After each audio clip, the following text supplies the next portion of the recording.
Hey there, recording this so we can finish up this lesson on finding the roots of a polynomial. So just to kind of start off with a little bit of a recap,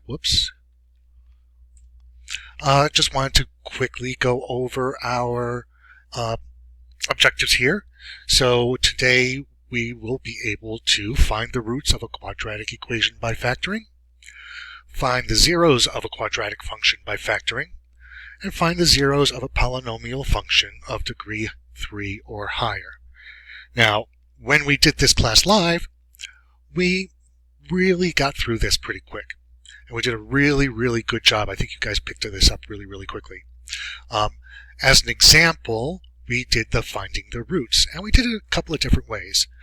The first way we did it was with, when we did it the first time, we asked ourselves a lot of questions. What's the sign of this? What's the sign of that? But then I introduced this box, and I'm just got to tell you, I am in love with this box. The ideas are exactly the same as they were before, so we're still sort of asking ourselves the same questions, but we're going to start out by putting our first term in here and our last term in here. We want to include those signs. Then we multiply these coefficients. So we do 2 times 6, and that's 12. Now we're going to look for all the factor pairs of 12. 1 and 12, 2 and 6, 3 and 4.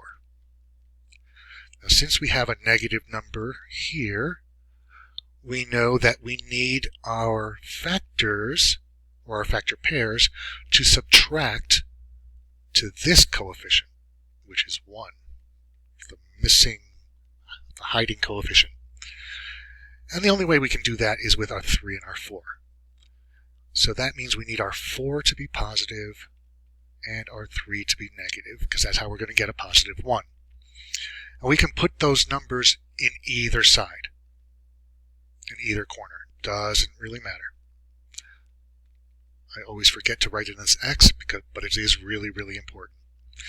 So the next idea is to find a common factor for the rows and for the columns.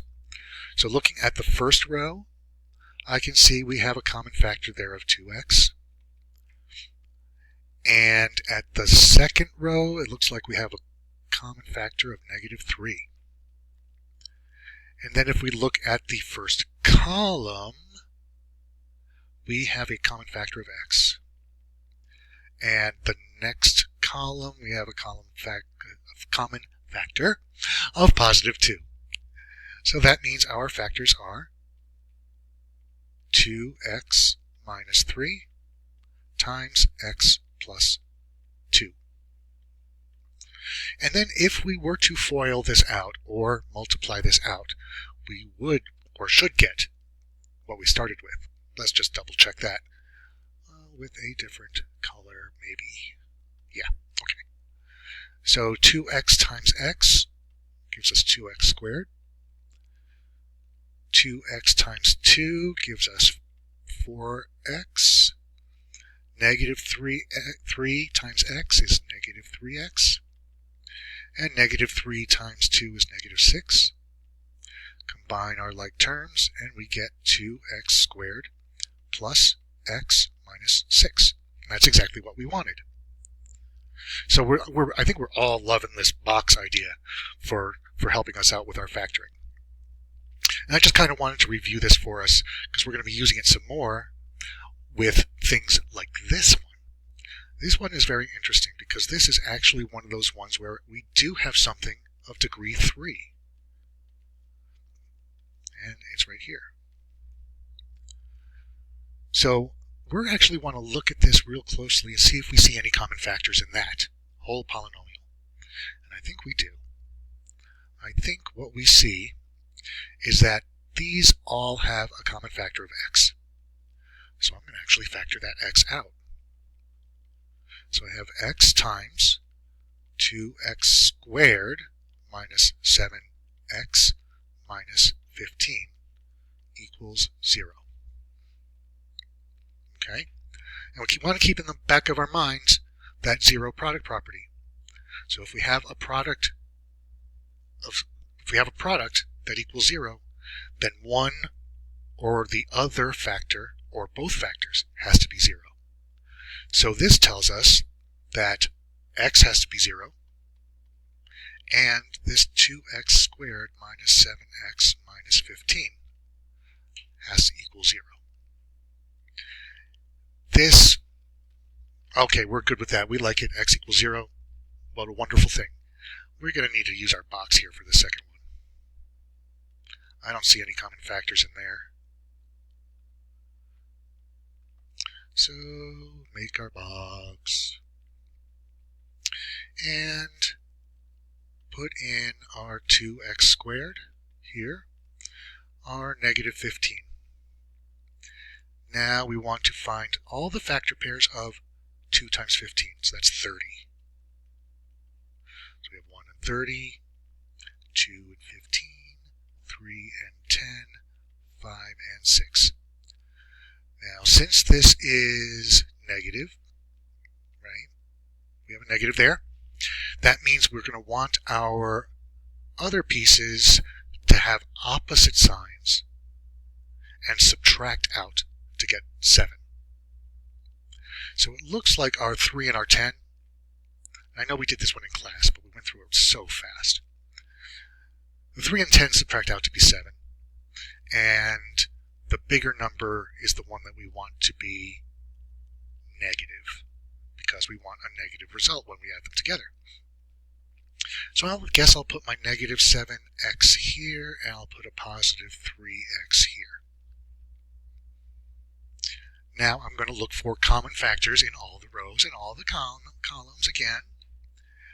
So let's see, first row, looks like we just have an x. Second row, looks like we just have a negative 1. First column,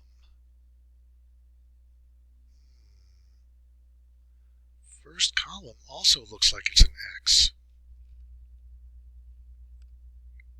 That's weird. The second column looks like we have a positive 3. Now, somewhere, oh, I know where it is. I made a mistake because this should not be a 7. This should have been the 10. And that's why we would get a 2x here. That's what I wanted. Okay, so now we have factors of 2x plus 3 and x minus 1. And these have to equal 0, because it's the same thing as this. So again, 0 product property. We have a product that equals 0. One of the factors has to equal 0, or both of the factors equal 0.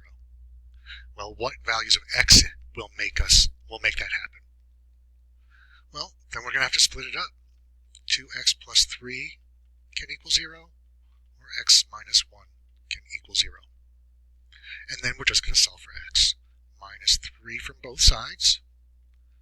We get 2x equals negative 3, and divide both sides by 2. So we get x equals negative 3 halves. And then on this other side, a little bit easier, add 1 to both sides, and we get x equals 1.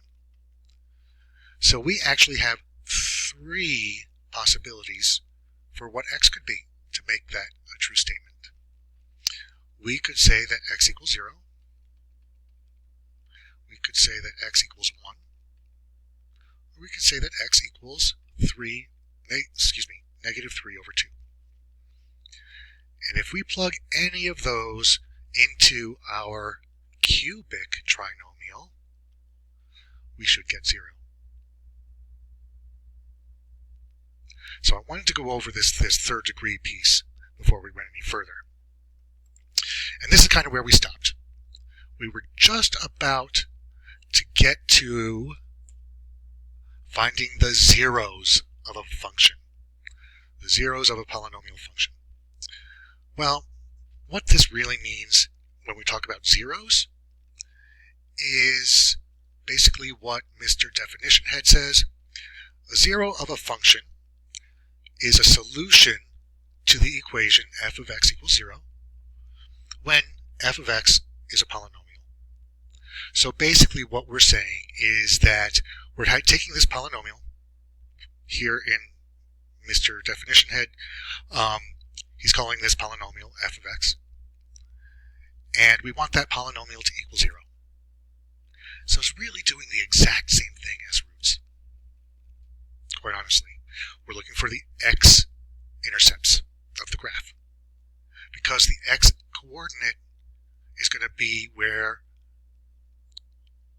the graph is going to pass through the x-axis, and that's because our output, our y value, is going to be 0. And as I said, this is exactly the same as finding the roots of a polynomial. Exactly the same, except we're using function notation. So